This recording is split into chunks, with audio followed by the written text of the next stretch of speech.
Actor Gregory Wong is among the 12 people jailed for rioting in Lechco. Police arrest 2 people for fatal hit-and-run incident. Former Foreign Minister of Singapore compares the strengths of the Lion City and Hong Kong.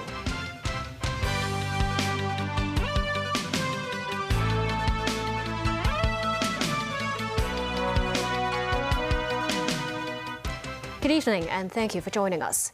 12 defendants involved in the storming of the Legislative Council complex during the anti-government movement in 2019 received sentences of up to 82 months in jail. Among them was actor Gregory Wong, who was handed a prison term of over 6 years. Commenting on the sentencing, police said the convicts' actions were organized and premeditated, and they are not ruling out more arrests given the incident involved more than 1,000 rioters.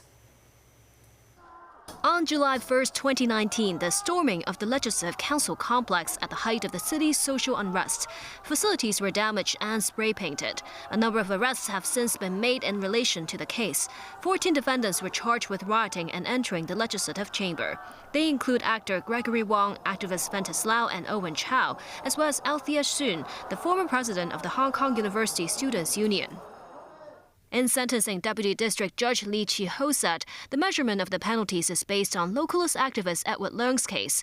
The judge said the Legislative Council building was besieged by more than 1,000 protesters who snubbed the police's call to leave the premises. The footage also showed the intensity of the action.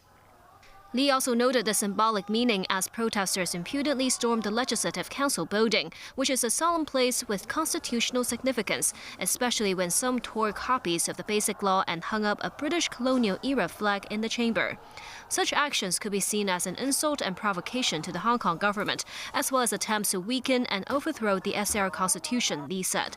With that, sentencing was set with a starting point at 7 years. The judge said while actor Gregory Wong only stayed in the chamber for 5 minutes, his presence encouraged protesters and supported the riot, and it doesn't matter if he's a well-known person or not. He was handed a prison term of 74 months. For Ventus Lau, the judge said Lau did not participate in vandalizing the chamber, but he played a leading role in encouraging protesters. With that, Lau was sentenced to around 54 months behind bars. For Owen Chow, given that he tore copies of the Basic Law and spray-painted slogans, which could incite riots, his criminal responsibility is as strong as damaging with weapons, Lee said. As he pleaded guilty with no past convictions, Chow was given a prison sentence of 61 months. 4 other defendants facing more serious charges were handed prison terms between 61 and 82 months. The heaviest sentence went to Lam Kam Wan, who was said to have damaged glass doors that led to further escalation of the rioting. 2 former reporters, Ma Kai-chung and Wong Kai-ho, were not convicted of rioting, but were fined $1,000 and $1,500 respectively for entering the Lechco chamber. Police have arrested 2 suspects in connection with a fatal hit-and-run incident in Sham Shui Po 2 days ago. The incident happened at around 7:30 p.m. on Thursday near Castle Peak Road when police approached an illegally parked car. The vehicle suddenly sped off, ramming into 4 private cars and a taxi, and killed a 66-year-old female pedestrian. Officers arrested the 32-year-old car owner later that night and found a stash of suspected drugs worth around $52,000 inside the car. Police tracked down the 22-year-old driver Friday night in Sheng Shui, who faces charges of manslaughter and drug trafficking. The driver was also found to have no driving license. With the measles outbreaks on the rise worldwide, so far Hong Kong has recorded 2 measles infections this year. But a medical professor warns there might be a surge in measles cases in Hong Kong as well. That's a reminder from Dr. Mike Kwan, Honorary Clinical Associate Professor at the Department of Pediatrics and Adolescent Medicine at the University of Hong Kong. In a radio program, he noted with the measles outbreaks in Japan, the UK, and Europe, Hong Kong residents are advised to receive measles vaccine before traveling. He added the city saw a rebound in COVID infections and high-risk groups should also take the coronavirus jabs to prevent contraction or complications after infection. The city is abuzz with cultural events honoring the 100th year since the birth of renowned martial arts novelist Louis Cha, who's better known by his pen name Jin Yong. Among the visitors at the commemorative exhibitions was Singapore's former Foreign Minister George Yeo, who compared Jin Yong's works to a good wine, describing his country's hotly sought-after concerts by Taylor Swift as a fizzy soda. Yeo also said they underscored how Hong Kong and Singapore have different market niches when it comes to tourism and hosting mega events. Taylor Swift's Eras Tour in Singapore has helped the city-state woo thousands of Swifties or fans of the superstars, as well as many more travelers from around the world. But their hugely successful concert series begs the question, is Hong Kong lagging behind in supporting its mega event economy? Yes, of course. According to former Singaporean Foreign Minister George Yeo, who visited the Centennial Memorial for novelist Jin Yong in Hong Kong, that's not the case. The former statesman said Hong Kong and the Lion City offer different market niches in tourism. Taylor Swift, which is like a fizzy drink, it's sweet, it gives you a kick immediately. But Jin Yong uses its flavor gradually. You can go back to it again and again and find something new in it. His appeal is not only to school children, it's also to thinkers, it's also to politicians, to those who are interested in martial arts, in philosophy. It's like a good wine. It's different from Taylor Swift. He added Hong Kong has an array of attractions to offer. You had tremendous fireworks over Victoria Harbour. There was an opportunity. I was at the Kukong Museum in West Kowloon in January. That's a fantastic facility. So in tourism, you need many points of interest, and you should appeal to a whole range. And Jin Yong adds to that range. Strategically and politically, Hong Kong also holds a unique position, Yeo noted. China, when there's a crisis, will shut the gates. When the gates are shut, Shanghai is inside the wall, Hong Kong is outside the wall. So Hong Kong occupies a different position in Chinese politics, in Chinese culture, in the Chinese economy, and will always retain its special distinctiveness. The key is that Hong Kong should not be a source of infection to the mainland. And so long as they understand this, Hong Kong has a very unique, a very valuable role to play in the Chinese economy and in China's development. On the local legislation Article 23, George Yeo said Hong Kong should have enacted it back in 1997 and is a piece of legislation helpful to the stability of Hong Kong. As for Sino-US tensions, Yeo said China is carefully managing risks and he has faith in China's continual ascension in the global stage. In the US, anti-China feelings are getting stronger. In fact, it's probably the only issue where everybody, all the parties in China can agree, in the US can agree on. So this is a dangerous period for China. The US will seize every opportunity to slow down China, to pull it down if it could. So China must be careful, must be firm, but don't escalate. Because over time, China will become relatively stronger. Overseas, the first aid ship has arrived in Gaza, delivering 200 tons of humanitarian supplies, food and water, and inaugurating a sea route from Cyprus. Israel has been under increasing pressure to allow more aid into Gaza, amid what aid agencies say is a humanitarian catastrophe. Almost 31,500 people have been killed in Gaza since the October 7th Hamas attacks on Israel, with many threatened with starvation because of the shortage of aid entering the Strip. Naswi Karim has more.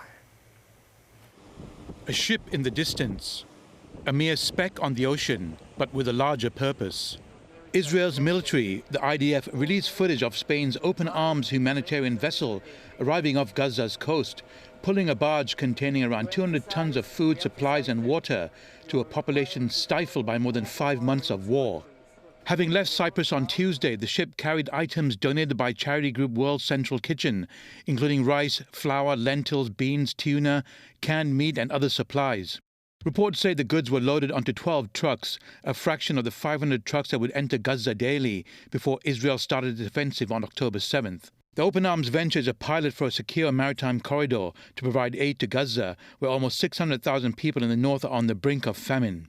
However, aid agencies say land crossings are the most efficient way to provide aid, with airdropped goods sometimes landing in inaccessible areas and some people hoarding items.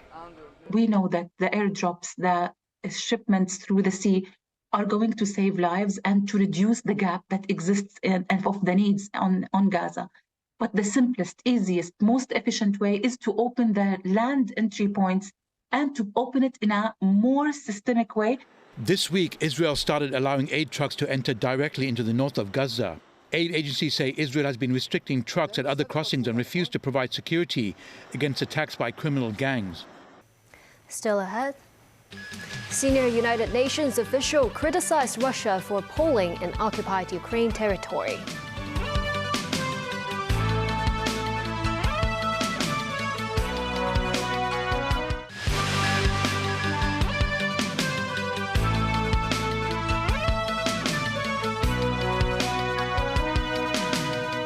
Welcome back.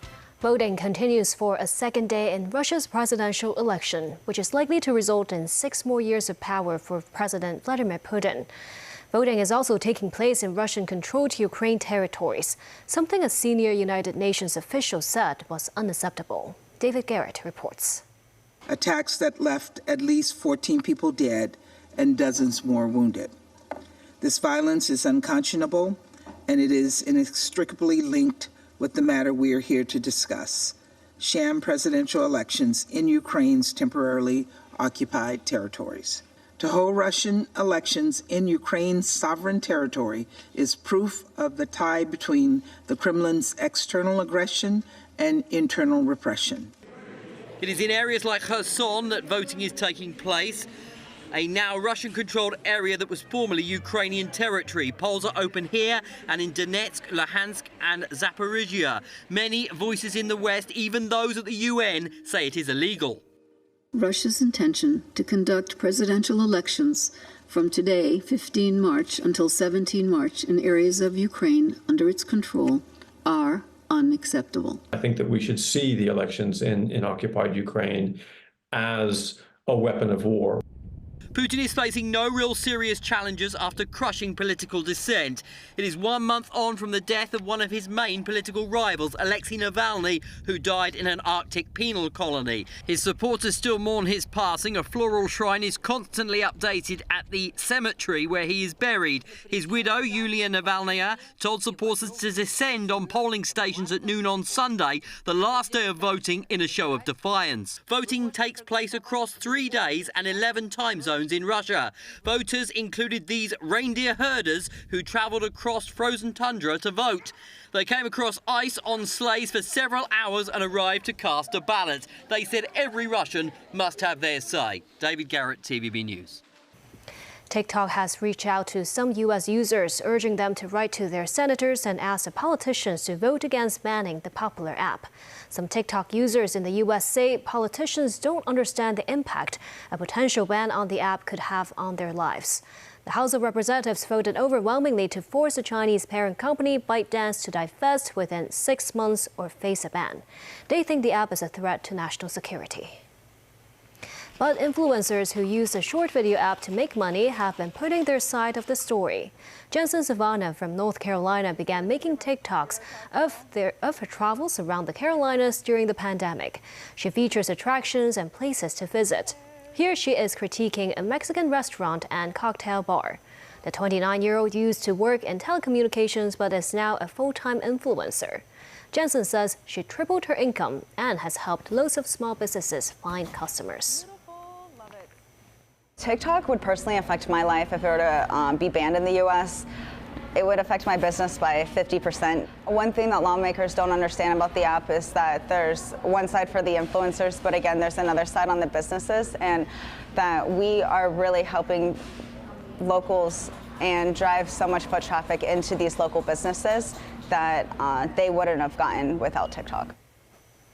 Fiji says it will continue a policing cooperation with China after conducting a 12-month review of its procedures.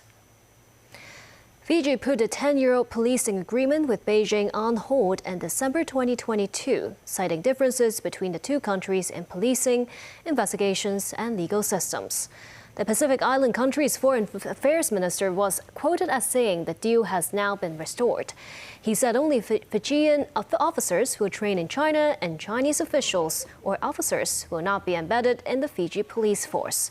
In February, Australia's Pacific Minister Pat Conroy said there should be no role for China in policing the Pacific Islands.